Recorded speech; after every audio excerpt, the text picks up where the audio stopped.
ہر طرف بتوں کی پرستش ہے، نمرود کے مجسمے بنے ہوئے ہیں اور لوگ ان کی پوجا پاٹ کرتے ہیں۔ اب ابراہیم کا امتحان ہے کہ کیا اس ماحول کے اندر وہ ان کی طرف جھکاؤ کرتا ہے، لیکن جناب ابراہیم کہتے ہیں کہ ان تماثیل کے آگے تم آسن مارے بیٹھے ہو، جو اپنا دفاع بھی نہیں کر سکتے اور اپنی ضرورت کی تکمیل بھی نہیں کر سکتے، تمہاری ضرورتوں کو کیسے پورا کریں گے؟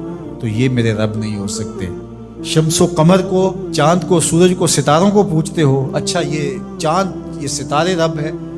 تو جب ڈوب گئے تو کہا کہ جو ڈوبنے والے ہیں وہ میرے رب تو نہیں ہو سکتے، مجھے رب کی ضرورت پڑ جائے، رب ڈوبا ہوا ہو تو مجھے تو وہ چاہیے جو ہر وقت حاضر ہو، تو میں تو اس رب کی پوجا نہیں کر سکتا۔ یہ ان کے شعور کا امتحان تھا اور وہ شعوری امتحان میں پورے نکلے۔ پھر اس کے بعد اگلا امتحان تھا کہ وہ اس شعور کو بیان کرنے کی طاقت بھی رکھتے ہیں کہ نہیں۔ پھر بت کدا ٹوٹتا ہے، نمرود کا دربار سجتا ہے، اور وہاں جو خطبہ حضرت ابراہیم نے دیا زمانے نے سنا، جب کلہاڑا اس بڑے بت کے کندھے پہ رکھ دیا اور باقی سارے بتوں کا تیا پانچا کر کے رکھ دیا، جب وہ میلے سے واپس آئے تو ابراہیم بڑی بے نیازی سے بولتے، ان کے بڑے نے کیا ہوگا، دیکھو اسلحہ تو اسی کے کندھے پر ہے۔ تو وہ کہنے لگے ابراہیم تو جانتا ہے یہ بولتے نہیں ہیں، اور حضرت ابراہیم یہی تو لانا چاہتے تھے۔ پھر جو خطبہ دیا، اف لکم ولما تعبدون من دون اللہ افلا تعقلون، افسوس ہے تمہارے اوپر اور افسوس ہے ان پر جن کو تم اللہ کے علاوہ پوجتے ہو، افلا تعقلون، تمہاری کھوپڑی میں دماغ نہیں ہے۔ اور پھر اللہ کی توحید کا بیان فرمایا۔ پھر اس کے بعد جان کا امتحان آیا، تو پھر جلتے ہوئے شعلوں کے اندر جس طرح ہنس کے داخل ہوا پیغمبر، یہ الگ اور نرالی شان تھی۔ نمرود نے سوچا تھا جل کے راکھ ہو گیا ہوگا چیخا میں، لیکن 40 دن کے بعد جب آگ بجھتی ہے تو حضرت ابراہیم انگاروں سے چلتے ہوئے یوں باہر آتے ہیں جس طرح پھولوں پر کوئی نازنین چل کے آ رہا۔ پھر 87 سال عمر ہے، اللہ تعالیٰ پھر حضرت ہاجرہ کے بطن سے حضرت اسماعیل کی صورت میں اولاد عطا کرتا ہے۔ اب اتنی بڑھاپے کی عمر میں اولاد نصیب ہو تو انسان کا جی چاہتا ہے سارے کام کاج چھوڑ کے گھر بیٹھ جاؤں اور میں اپنی اولاد کے چہرے کی بلائیں لوں، لیکن حکم ہوتا ہے اپنی زوجہ کو بھی اور اپنے نو مولود بیٹے کو بھی ایسی وادی میں چھوڑاؤ جہاں کوئی سبزہ بھی نہیں ہوگا۔ اللہ اکبر۔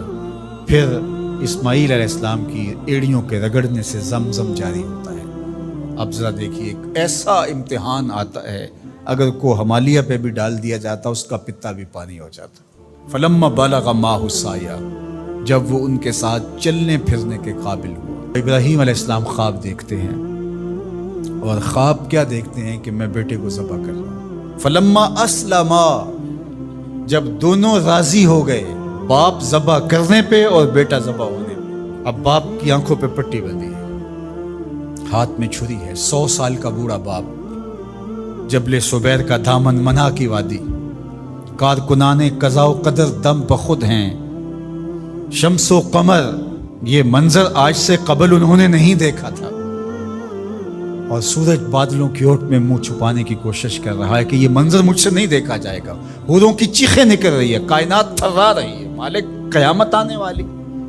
اور مالک بھی فرشتوں سے کہہ رہا تھا کہ تم کہتے تھے نا کہ سجدے ہم کریں گے، تسبیحات ہم کریں گے، انسان تو دینگا مشتیاں کرے گا، ذرا میرے بندے کی اس ادا کو بھی دیکھو، میرے حکم کی تعمیل پر میرے بندے کی اس انوکھی ادا کو بھی دیکھو۔ چھری کی نوک حلق کے اوپر رکھ کے پورا وزن ڈال دیا، گلا کٹ گیا، خون بہنے لگا۔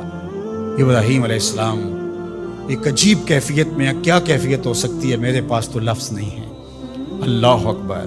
جلدی سے جو ہے وہ آنکھوں سے پٹی کھولتے ہیں تو دیکھتے ہیں کہ منظر بدلا ہوا ہے، بیٹا سمجھ کے جس کو ذبح کیا وہ تو دمبا تھا، اور اسماعیل علیہ السلام پاس کھڑے مسکرا رہے ہیں، اور پاس حضرت جبریل امین بھی کھڑے ہیں۔ یہ اس بات کا عملی ثبوت ہے یہ وہ دمبا لے کے آئے۔ تو بے ساختہ جناب ابراہیم علیہ السلام کی زبان پر جو لفظ آیا وہ یہ تھا، اللہ اکبر، اللہ اکبر۔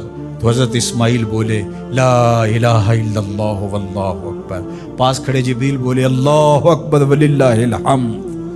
اللہ نے کہا اے ابراہیم تمہاری قربانی کی سنت کو بھی قیامت تک جاری رکھیں گے، تمہاری زبانوں سے نکلے ہوئے جملے بھی مرنے نہیں دیں گے۔ وَنَادَيْنَاهُ أَن يَا إِبْرَاهِيمُ قَدْ صَدَّقْتَ الرُّؤْيَا إِنَّا كَذَلِكَ نَجْزِي الْمُحْسِنِينَ، اس حال میں ہم نے ندا دی ابراہیم تو نے واقعی خواب پورا کر دکھایا۔ إِنَّ هَذَا لَهُوَ الْبَلَاءُ الْمُبِينُ، اللہ فرماتا ہے یہ بہت بڑا امتحان تھا، یہ چھوٹا امتحان نہیں تھا۔ اور پھر میرا رب رب ہو کے کیا کہتا ہے؟ سلام علی ابراہیم، اے ابراہیم تیرے اوپر سلامتیاں نازل ہو۔ اللہ اکبر۔ پرسوں بھی میں کسی منڈی کے قریب سے گزرا، کہتے ہیں اس علاقے کی سب سے بڑی منڈی ہے، تو ہزاروں جانور، ہجوم محبت، اور سڑکوں پر، گلیوں میں، بازاروں میں کوئی یہاں گائے لے کے جا رہا ہے، کوئی بیل، کوئی اونٹ اٹھا کے لے کے جا رہا ہے، تو بے ساختہ میری زبان سے یہی نکلتا ہے سلام علی ابراہیم، ابراہیم تیرے اوپر سلامتیاں نازل ہو۔ اللہ اکبر۔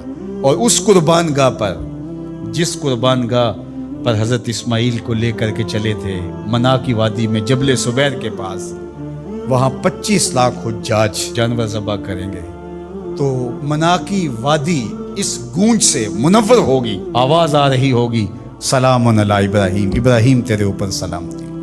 ابراہیم علیہ السلام نے چھوٹا کام نہیں کیا، بہت بڑا کام کیا، لیکن میرے رب نے بھی پھر جو اعزاز دیا، جو تکریم دیا، عرض کی کہ یا رسول اللہ یہ قربانیاں کیا ہیں؟ فرمایا تمہارے باپ ابراہیم کی سنت ہے، قیامت تک وہ نقشہ ہماری آنکھوں کے سامنے رہے گا، اور لوگ اپنے قیمتی متاع کو اس طرح قربان کرتے رہیں گے۔ ہمارے ایک بزرگ فرمایا کرتے تھے کہ ہر بندے کا کوئی نہ کوئی اسماعیل ہوتا ہے، جب تک وہ اپنے اسماعیل کی گردن پر چھری نہیں رکھتا رب کا قرب نصیب نہیں ہوتا۔ تو اپنی عزیز ترین متاع اللہ کی راہ میں قربان کرنے کا موقع آ جائے، وہ جان ہو، وہ اولاد ہو، وہ مال ہو، وہ منصب ہو، جب حالات تقاضا کریں اور آپ کو لگے کہ میرے مالک کا مجھ سے یہ تقاضا ہے، تو راہ خدا کے اندر قربان کرنے کا جب یہ جذبہ اس لیول تک پہنچ جائے، تو پھر آپ اس نور سے مالا مال ہوتے ہیں، اس فیض سے فیض یاب ہوتے ہیں۔ ہمارے لیے یہ واقعات اس لیے رکھے، ہم تو چھوٹے چھوٹے امتحانوں سے ڈر جاتے ہیں، ہمیں بڑے امتحان بھی دینے پڑے تو ہمارے بڑوں کی سیرت یہ ہے کہ ہم کشادہ دلی کے ساتھ، خوش دلی کے ساتھ ان امتحانوں سے گزریں، پھر ہمارے رب کی رحمتیں اور کرم نوازیاں ہمارے شامل حال